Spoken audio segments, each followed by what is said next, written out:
I'm not sure, like some of you may already know, the ones who know me and that I've already told. I will be leaving China next summer. And a lot of you also know, if you're very close to me, that I have a dog.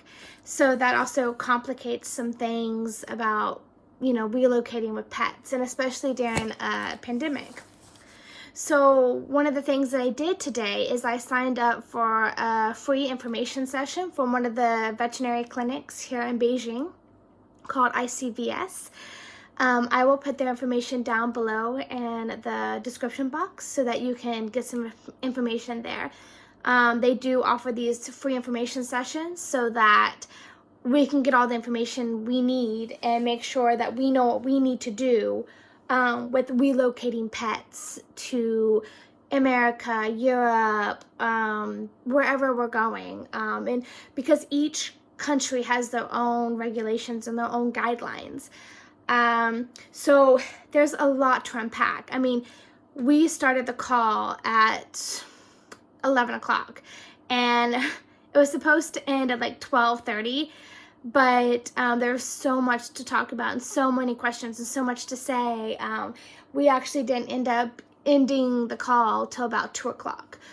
So there's a lot to unpack, and I took lots of notes, like 1, 2, 3, 4, 5, 6 pages of notes. So there's just a lot to unpack here. And I feel like I just wanted to get back on YouTube and document my experience. So what I'm going to do is I'm kind of like just briefly like summarize what happened in this information session.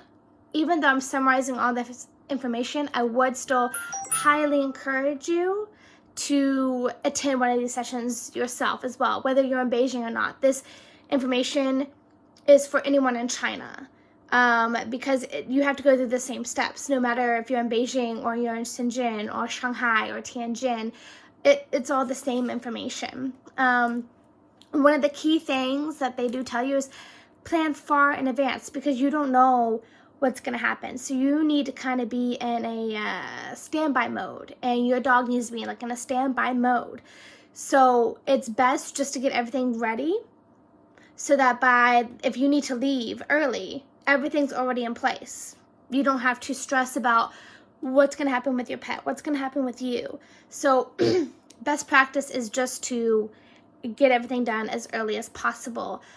They say about 6 to 8 months is best practice to get things in order, especially if you already know you're going to be leaving. But I would also say, even if you're not thinking about leaving anytime soon, we are living in a pandemic, and there are lots of family emergencies happening, and a lot of our jobs are not certain right now, or they're kind of rocky, and we don't know where we're going to be. Just some different businesses have gone into bankruptcy, and lots of people have been laid off and have to go home.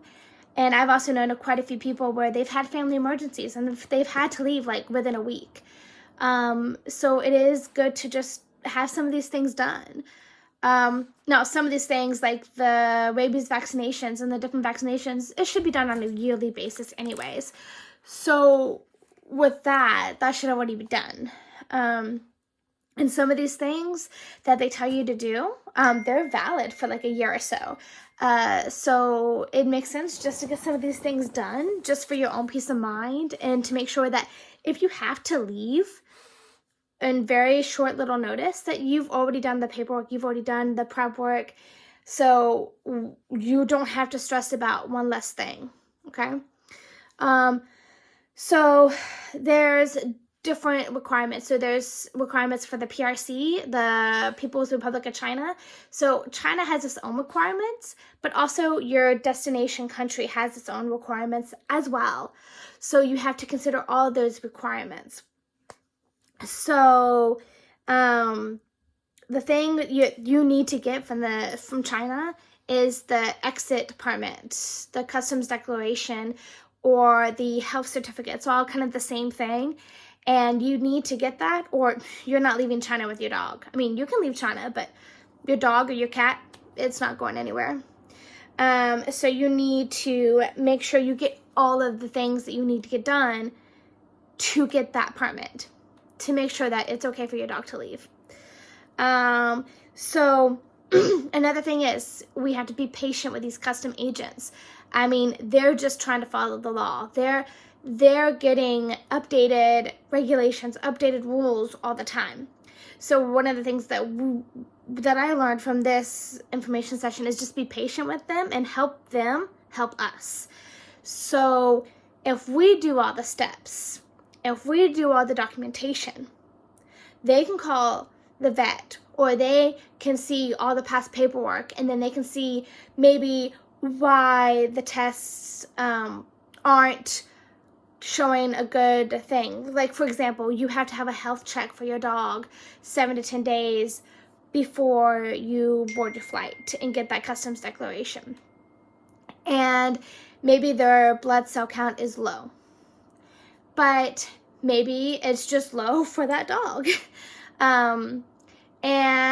But if you had no blood tests done before then, and you had to board a flight in a few days, you're in tough luck right now, because it's just not good. And so you need to have that paperwork, that paper trail. So if it can show that the vet has done multiple blood tests over a series of time, then that can say, oh, every time we drew the blood, it was a low blood count, or a low white cell blood count. And so then that means that maybe they don't have a virus. Maybe it's just the way their bodies work. It's not one size fits all with dogs as well as humans. Like, we're not all going to fit in that perfect average range. You know, there will be some outliers, some above and some below. So especially now that we're in a pandemic, they're going to be even more vigilant. So we just have to be even more vigilant ourselves and make sure that we do everything that we need to do, and do all the research and all the prep work, talk to the veterinary clinics, talk to the relocation agent, and make sure we're also doing our own research, fact checking everything. So the first thing that needs to be done is the microchip.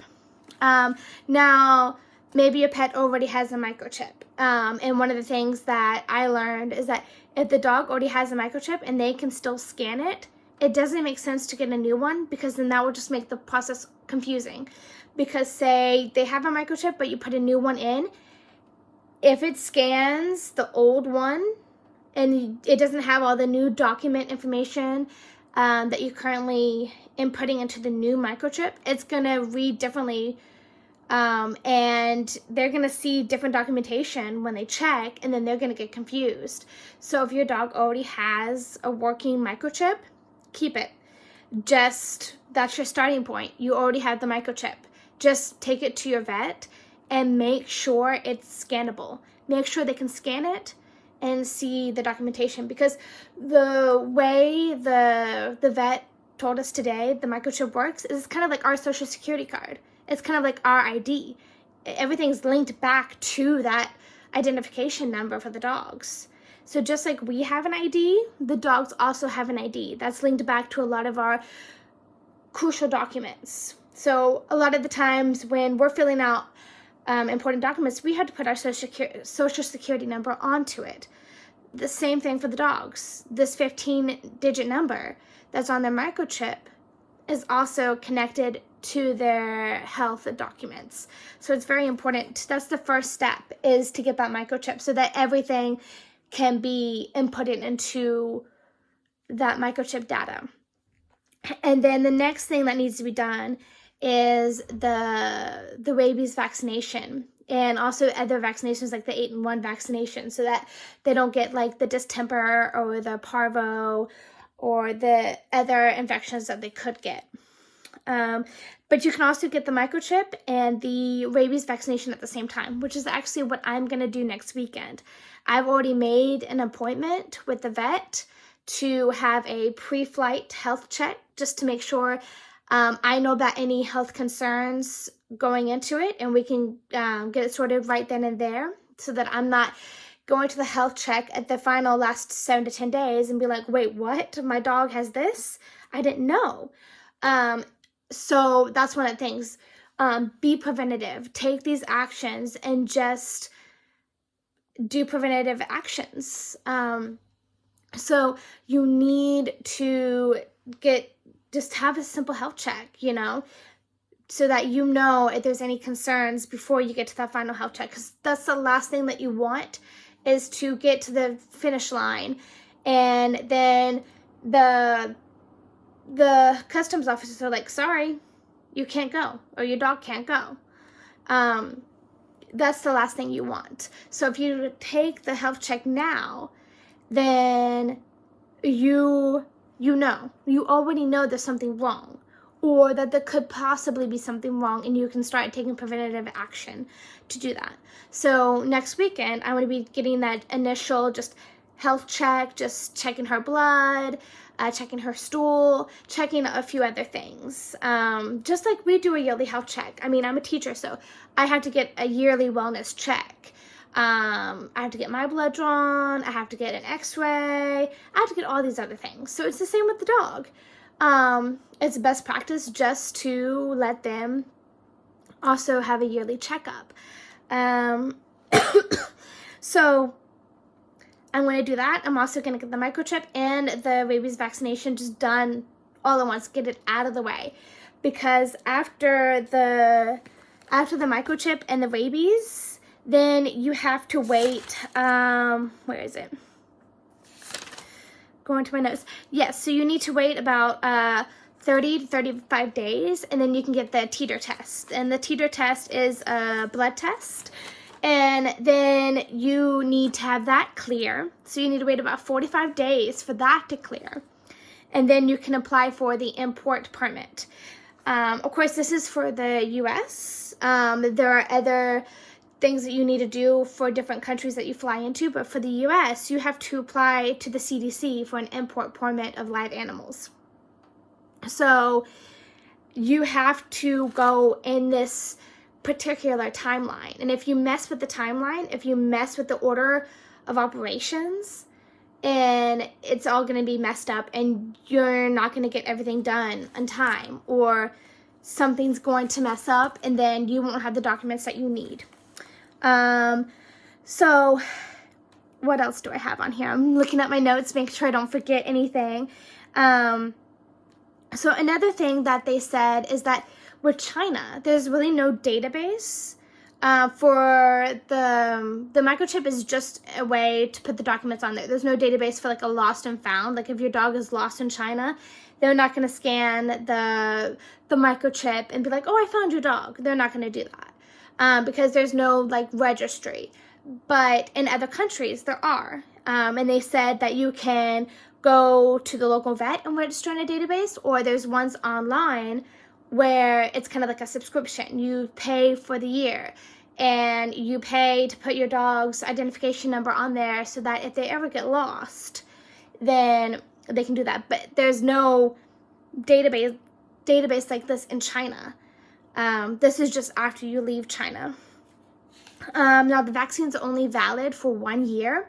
So you do want to make sure that if you are thinking about leaving, you're leaving within the year of when you get your vaccine. So I'm thinking about leaving in June, July, and I'm getting the vaccine this month. So it's still valid for my dog. Now, another thing is, like, all the documents need to be legally stamped. And this legal stamp is a big, round, red stamp with a 5-pointed star. So this is, like, legal document. It is verified by the government because of the stamp. And the stamp has, like, the vet's information and everything on it, and it's verified. So this is another thing that you need to have on your documents. If your documents don't have this red stamp, then you need to go to your vet and see, can you give me this red stamp? Because that's very important. They won't accept documents without this red stamp.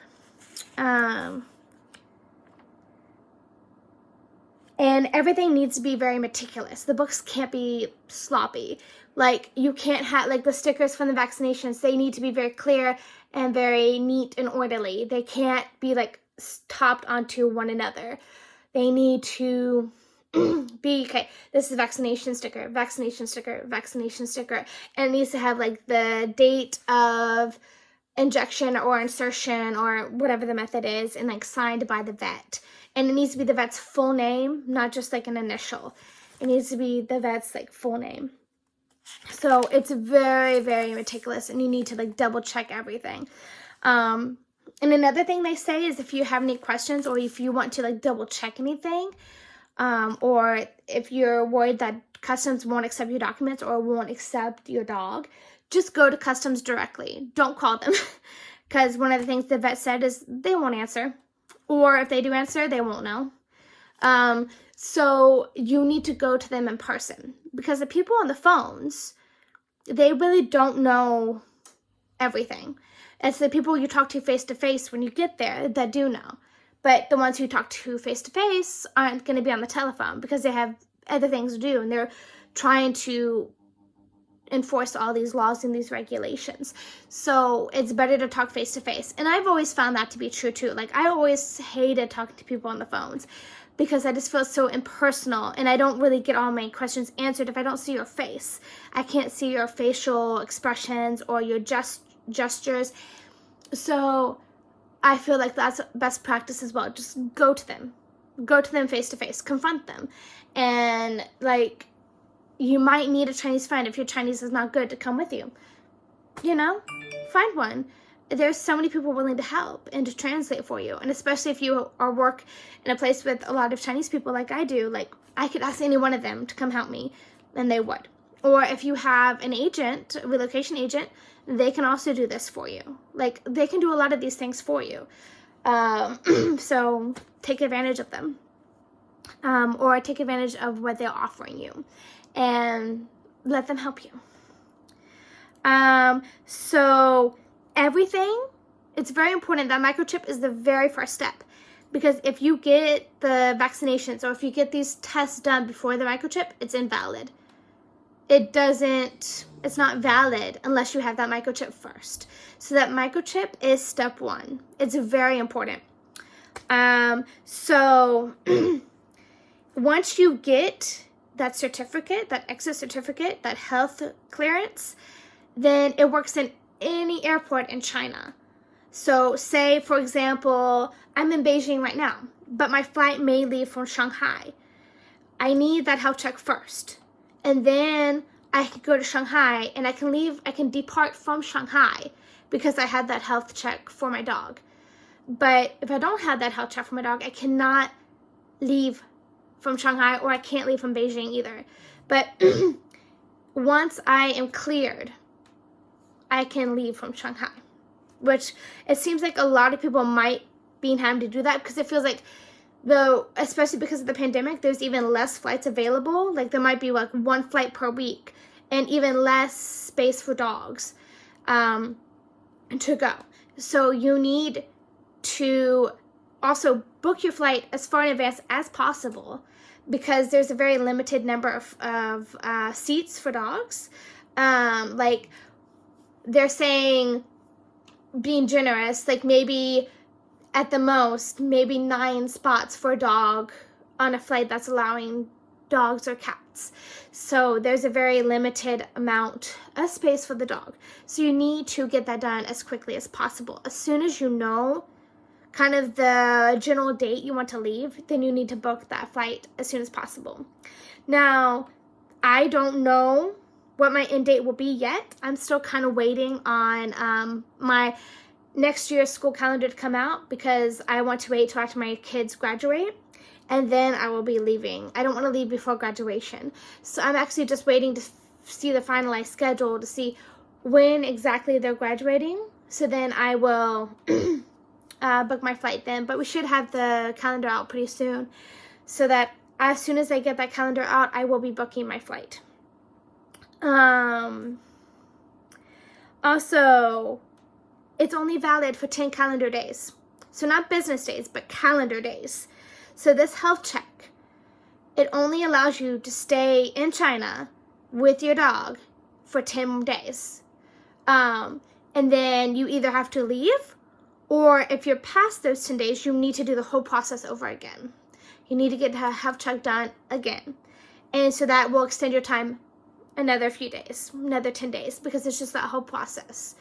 And you need to be ready for that, because another thing that's happening is flights are getting canceled. So that is another possibility. Maybe your flight gets canceled, but you're in Shanghai. So what you might have to do is you might have to go back to Beijing, get the health check again, and then go back to Shanghai. It's not ideal, but you need to be prepared for that outcome. You need to be prepared to see that maybe your flight isn't going to be the flight that you think it will be. You may have to change your flight or reschedule your flight, and you may have to be very flexible in that fact. So just being very flexible, very understanding, very patient, but very vigilant in everything that you do. Also, for the dog's health exam, to get that certificate to allow you to leave with your dog, you also need to bring in a few things. Like, you need your original passport, not copies of your passport. You need your original passport to get your dog's exit certificate. And you need the vaccine certificate, and you need the teeter test certificate. So you need all the tests that you've done before, and you need it with the red stamp. And you need to give it to them with your passport to allow them to process your dog's health certificate, their exit permit. So you get like an approval code, and then you go to the Customs Bureau with your pet. You need to go with your pet so that they need to check the health of your pet. They can't check the health of your pet if you don't bring your pet. So you need to go to the Customs Bureau with your pet.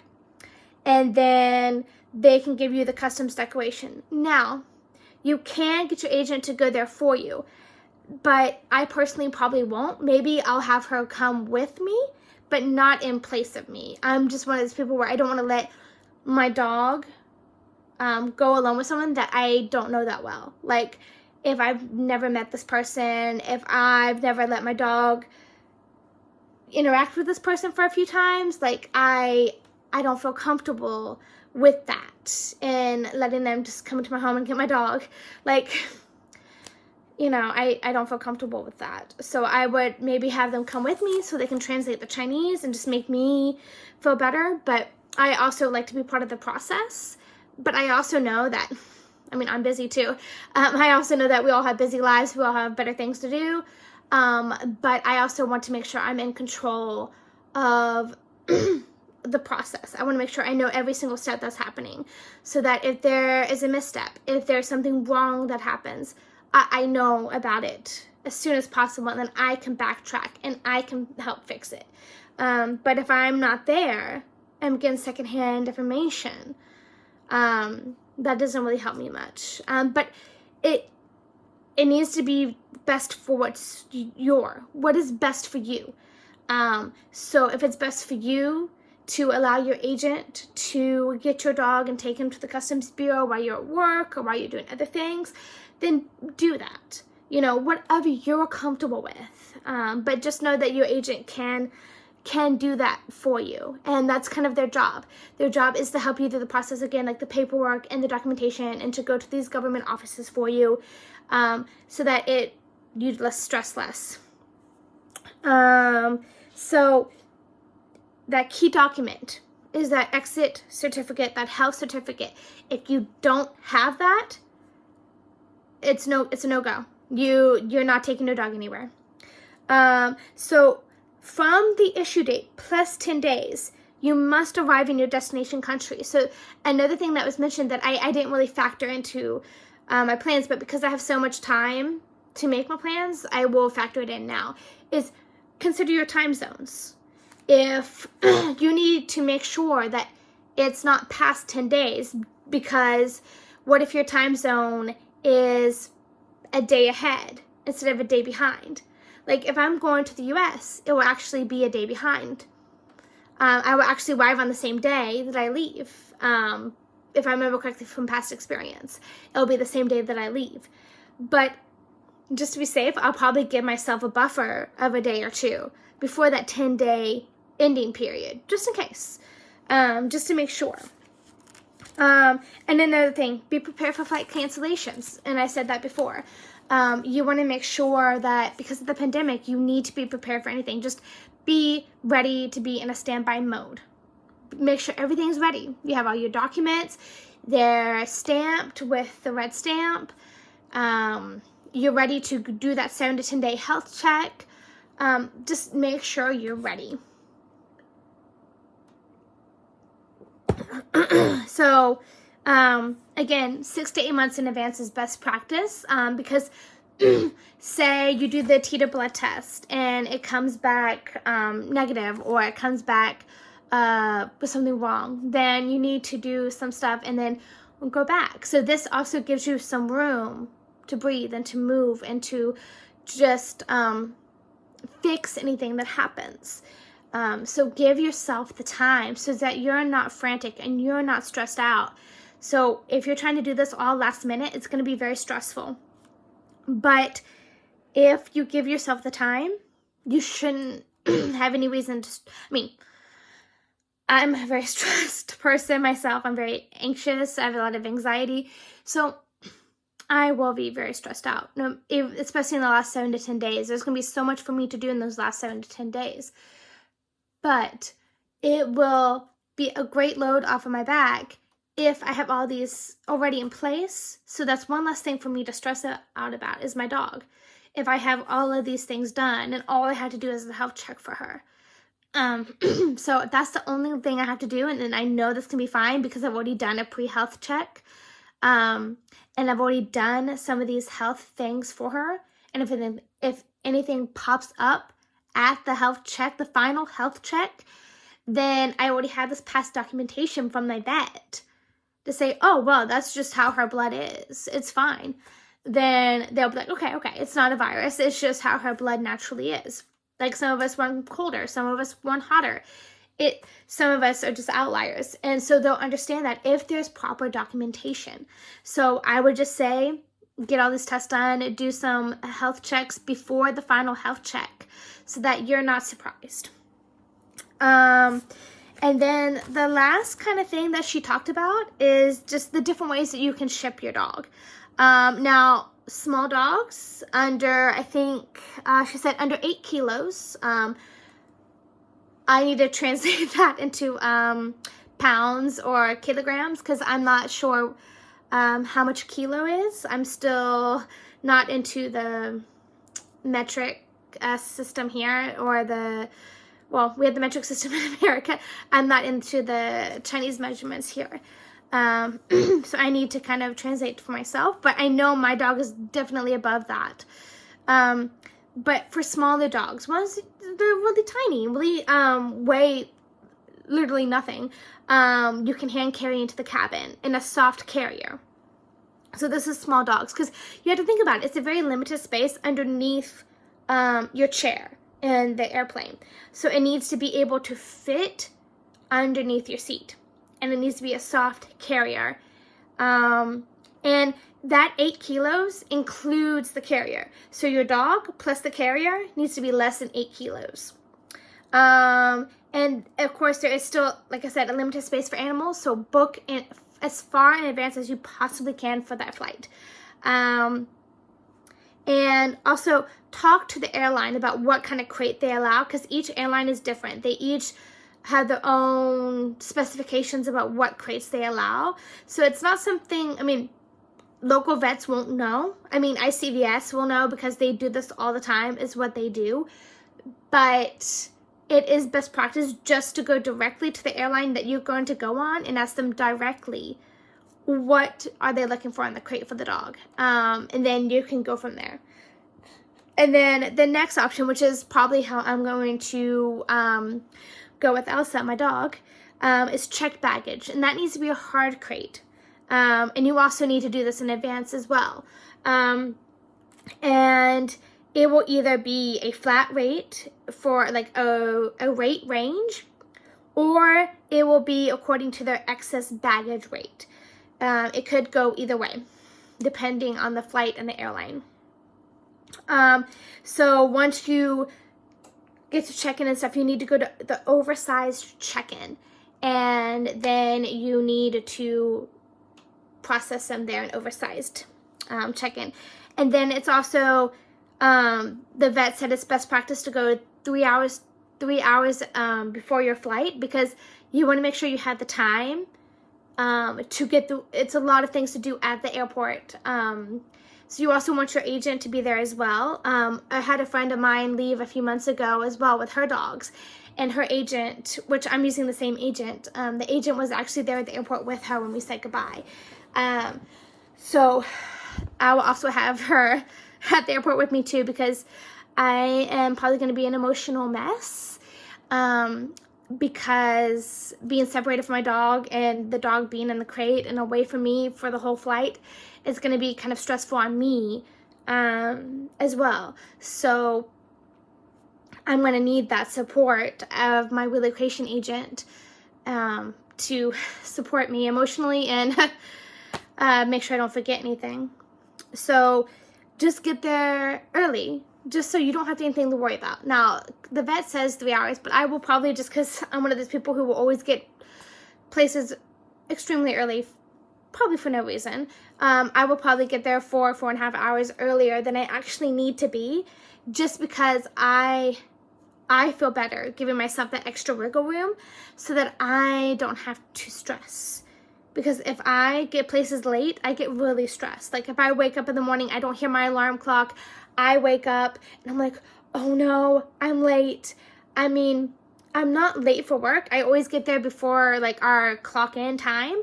But for me, it's late and I get stressed out because I don't have the time to sit down, drink my tea, go to the bathroom, make sure I have all my materials ready for my morning lesson. Like, it stresses me out. So I'm one of those people where I like to get places early. So that's just me. But do what's best for you. But at a minimum, do get there 3 hours ahead of time, because there's a lot of paperwork to do and a lot of steps. And then you also have to check yourself in. Like, you have to check your dog in, then you have to check yourself in. It's a lot of steps. And then especially if you're saying goodbye to your friends at the airport, you also want to give some time to that as well. And like, give yourself room to just relax and calm yourself down and not be too stressed about the process. So the third way, which is one that she didn't recommend, it's one of the more expensive ways, is the air cargo shipping. It's the most expensive. So she says you need to do this 10 calendar days in advance to book this. And you need to arrive 6 hours in advance to the airport to do this. So this one is more expensive, and it usually happens with pets that get left behind because their pet owners weren't as prepared and they had to leave them in China because they had to get back to their home country, or they had to get back to their destination country because maybe they had a job waiting, or they couldn't really wait. They couldn't extend their time in China. Maybe their visa was expiring or something. Now, some people, they can have a little wiggle room with their visa. Look into that as well. That's going to be something I look into as well. Like, how long do I have with my visa? Do I have any wiggle room within my visa to have some of these things pop up? Like, maybe my flight gets canceled. How much time do I have to find a new flight to still get that 7 to 10 days health check for my dog? Like, I don't want to be leaving my dog. I don't want to be stuck just because my visa ran out, or because, something happened. Like, I'm not going for a job. Like, I don't have that time constraint. So I kind of have all the time in the world, but I kind of don't, because I am here on a visa. And like, once I end my work visa here, and once I officially quit my job, I will have a very limited amount of time to leave, because I'm not getting a new job here. So that means I'm not getting a new visa. And I'm also I don't have a job waiting for me in America. So in that respect, like, I'm not rushing towards anything, but I still want to make sure that I'm not, like, I'm aware of how many days I have with my visa. So I want to look into that.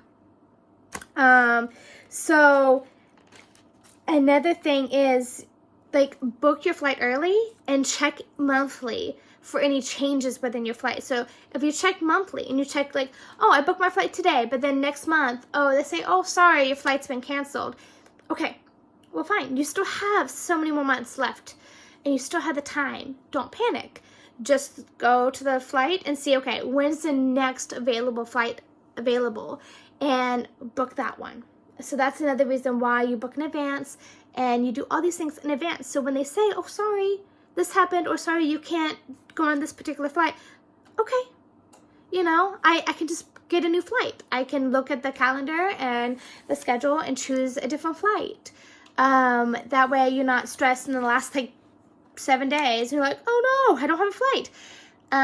Which that could still happen in the last 7 days. Not to say that it won't, because we are in a pandemic and things will happen. So we just need to prepare for the unexpected to happen. Just be in standby mode. Like, make sure all your documents are ready. You're ready to go as soon as they say, okay, yes, we have a flight for you. So that's kind of what I got from that session. And of course, I said this all really fast. I summarized it, and I'm still in like 37 minutes right here. So I didn't hit on everything that they said. I just hit on like the main points that I kind of jotted down, but I would suggest talking to a relocation agent, doing your own research, and also talking to a recognized vet in your city, or going to ICVS and doing their free information session on WeChat. You have to register in advance because they want the groups to be very small, so that you have to do kind of like a questionnaire beforehand so that they can tailor the content to you. So one of the questions was like, what is your destination's country? And the reason they ask that is they don't want to tell us about going to Europe if none of us are exporting our dogs to Europe. They want to make sure they're giving us the relevant information for where we're going. So it's important to pre-register with them and get all the information. So another thing I will be doing is doing mini videos, like a mini series each time I do one of these steps. So next weekend when I take my dog to the vet and I get these tests done, I will also be doing a video then telling you a breakdown, like what price did I pay, like what was the whole vibe, like what happened. And so I will be doing like a mini series of relocating with my pet up until I arrive in America. And I am also like going to be in America for a few months until Christmas, and then after the Christmas holidays that I spend with my family, I will be relocating to Europe. So the series won't end when I get to America. It will still continue until I get to Europe, because I want to know what that process is. And like, as I'm kind of processing myself, I kind of also want to document it for people who need to know. So if you have any questions, or if there's anything that you want me to do a video on regarding like having an animal in China, or traveling with the dog, or like what is the whole process, leave me a comment below and I will try to make this video. Like, I'm trying to get back into YouTube and trying to see if I can make more videos for you. I want to make content that's relevant and helpful, and it helps you. That's the whole purpose of me making this video, because I know there's not a lot of information out there. So we want to make sure this information is readily available. So I will put as much information as I can down in the description box below as well. And if you have any questions, please just send me a comment, send me a message, and I will, to my best of my ability, make a video or respond to that comment with the information that I have. But of course, I'm not a professional. I'm not an expert in this. I am learning just as you're learning. So don't treat everything that I say as the absolute truth, because like things change, especially during the pandemic, especially in China.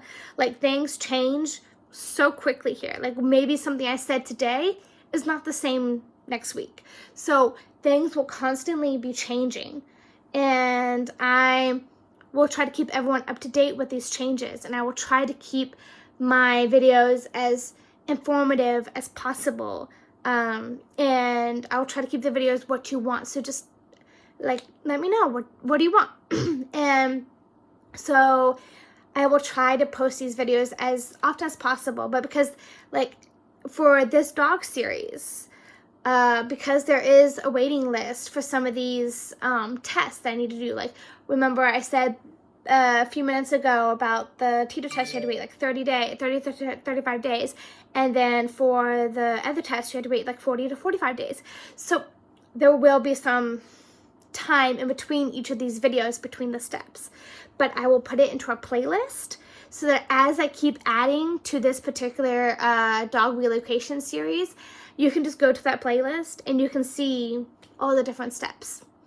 All right, so I think I'm going to end the video here. I think I've talked enough.